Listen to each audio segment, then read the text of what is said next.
انسان اپنے جسم اور اپنے ساتھ لگی ہوئی گندگیوں کو جن کی وجہ سے عبادت ہی قبول نہیں ہوتی ان کو دور کرنے کا بطور خاص اہتمام کرے۔ ان میں سب سے پہلے پیشاب کی چھینٹوں سے بچنا، کیونکہ اگر یہ چھینٹیں جسم پر ہوں تو عبادت بھی قبول نہیں ہوتی، تو اس لیے بہت احتیاط کے ساتھ اس سے بچنا ضروری ہے۔ اسی لیے جو حکم دیا گیا وہ یہ کہ پیشاب کرتے ہی فوراً نہیں اٹھ جانا چاہیے، کیونکہ بعض اوقات کچھ حصہ یورینری ٹریک میں رہ جاتا ہے اور پھر وہ بعد میں ڈراپس کی شکل میں باہر آتا ہے، تو اس طرح کچھ لوگوں کے کپڑوں کے ساتھ لگ جاتا ہے یا اور جگہوں پہ وہ چلا جاتا ہے، جس سے نجاست مزید پھیلتی، گندگی پھیلتی، اور اگر وہ آپ کے کپڑوں میں گر گیا اور وہ کپڑے آپ کے جسم کے ساتھ دوبارہ بار بار لگ رہے ہیں تو آپ دیکھیے کہ اس کا نتیجہ کیا ہو سکتا ہے۔ تو تھوڑا سا رک جانا چاہیے تاکہ جسم پوری طرح صاف ہو جائے، پورا پیشاب باہر آ جائے۔ ایسی نماز جس میں طہارت کا اہتمام نہ کیا گیا ہو، جسم ناپاک ہو، تو نماز قبول نہیں ہوتی۔ تو آپ 100 دفعہ کہتے رہے ان صلاتی و نسکی و محیای و مماتی للہ رب العالمین، لیکن آپ کی صلاۃ اسی وقت اللہ رب العالمین کے لیے ہوگی جب اس کی پسند کے مطابق ہوگی، اور اس کی پسند کے مطابق کرنے کے لیے کیا ضروری ہے کہ اس میں سب سے پہلا قدم طہارت کا، ناپاک چیزوں سے اپنے آپ کو دور کرنے کا۔ نبی صلی اللہ علیہ وسلم ایک مرتبہ مدینہ یا مکہ کے ایک باغ میں تشریف لے گئے، وہاں آپ نے 2 شخصوں کی آواز سنی جنہیں ان کی قبروں میں عذاب دیا جا رہا تھا۔ تو نبی صلی اللہ علیہ وسلم نے فرمایا ان پر عذاب ہو رہا ہے اور کسی بہت بڑے گناہ کی وجہ سے نہیں۔ پھر فرمایا بات یہ ہے کہ ایک شخص ان میں سے پیشاب کی چھینٹوں سے بچنے کا اہتمام نہیں کرتا تھا اور دوسرا شخص چغل خونی کرتا تھا، یعنی ایک ایسا شخص تھا کہ جو ظاہری گندگی کا شکار تھا اور دوسرا اخلاقی گندگی کا، تو ان دونوں میں بھی ایک مماثلت ہے۔ پیشاب کی چھینٹیں بھی اڑتے ہیں، کپڑوں پہ پڑ جاتے ہیں، جسم پہ پڑ جاتے ہیں، اور چیزیں جو آس پاس کا ماحول ہوتا ہے اس میں بکھر جاتے ہیں، تو اس سے بیڈ اسمیل کے علاوہ اور بہت سی خرابیاں لاحق ہوتی ہیں۔ اسی طرح جو چغل خوری وہ بھی گندگی کو پھیلانے والی بات ہے، اور اس سے بھی انسان اخلاقی طور پر نجس ہو جاتا ہے، ناپاک ہو جاتا ہے، اور اس سے فتنہ فساد بھی پھوٹتا ہے۔ جس طرح پیشاب کی چھینٹوں سے نہ بچنے کی وجہ سے نماز تو نہیں ہوتی، لیکن اس کے ساتھ ساتھ کئی بیماریاں بھی پھیل سکتی ہیں، کئی امراض بھی جنم لے سکتے ہیں۔ اسی لیے آپ دیکھیں کہ کئی امراض کی تحقیق کہاں سے کی جاتی ہے؟ پیشاب کے ٹیسٹ سے۔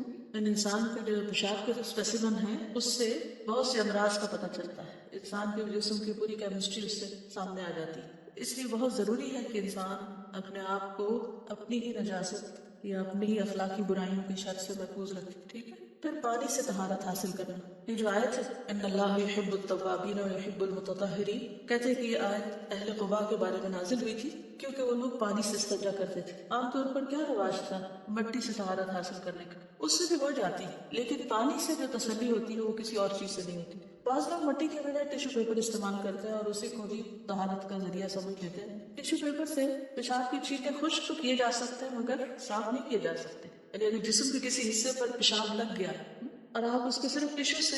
جذب کر لیتے ہیں، خشک کر لیتے ہیں، تو کیا آپ کے خیال میں پاک ہو گیا جب تک اس کو دھویا نہ جائے؟ مٹی کے اندر یہ خصوصیت ضرور ہے کہ وہ وہاں کی لگی ہوئی نجاست کو اگر پوری طرح اتارتی نہیں لیکن اس کی ترکیب کو بدل دیتی ہے، اس لیے پانی سے دھونا لازم ہے، پسندیدہ ہے۔ پھر ناپاک جگہ کو پانی سے دھونا، ایک دیہاتی نے مسجد میں پیشاب کر دیا، صحابہ کرام اس کی طرف دوڑے، آپ نے فرمایا اس کے پیشاب کو مت روکو، پھر آپ نے پانی کا ڈول منگوایا اور پیشاب کی جگہ پر بہا دیا، یعنی نہ صرف یہ کہ جسم کو بلکہ جس جگہ پر پیشاب ہو اس کو بھی دھو لینا چاہیے، صاف ستھرا کر دینا چاہیے۔ عام طور پر بڑوں کے ساتھ ایسی مشکل نہیں ہوتی، لیکن چھوٹے بچے یا بہت بوڑھے لوگ جو اپنا پیشاب کنٹرول نہیں کر سکتے، ان دونوں کے سلسلے میں پھر انسان کو مزید محتاط رہنے کی ضرورت ہے کہ ان کا بستر ہو یا پھر واش روم تک کا راستہ یا کوئی بھی اور جگہ جہاں ان کا پیشاب لگ سکتا ہو، اس سب کے بارے میں بھی احتیاط برتنی چاہیے۔ صرف اس میں ایکسیپشنل کیس چھوٹا بچہ ہے، لڑکا جو ابھی روٹی نہیں کھا رہا ہو یا کوئی سالڈس پر نہ ہو، تو اس کے پیشاب کی چھینٹیں اگر پھیل جائیں تو ان پر اگر پانی کا چھینٹا مار دیا جائے تو وہ کافی ہو جاتا ہے،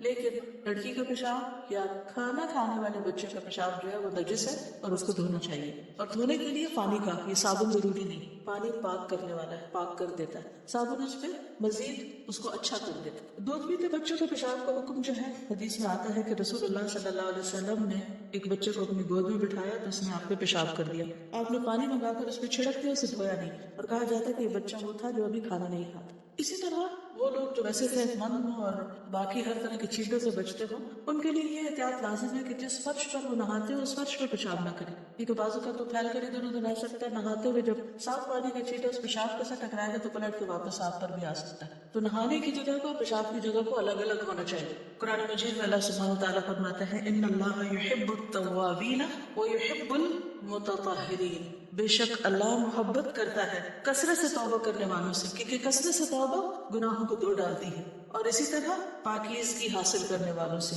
متطہر کی جمع ہے متطہرین، متطہر یعنی جو کوشش کے ساتھ پاکیزگی اختیار کرے۔ اس لیے بہت ضروری ہے کہ ہم اپنی روزمرہ زندگی میں نہ صرف یہ کہ اپنے جسم بلکہ اپنے ماحول کو بھی صاف ستھرا رکھیں۔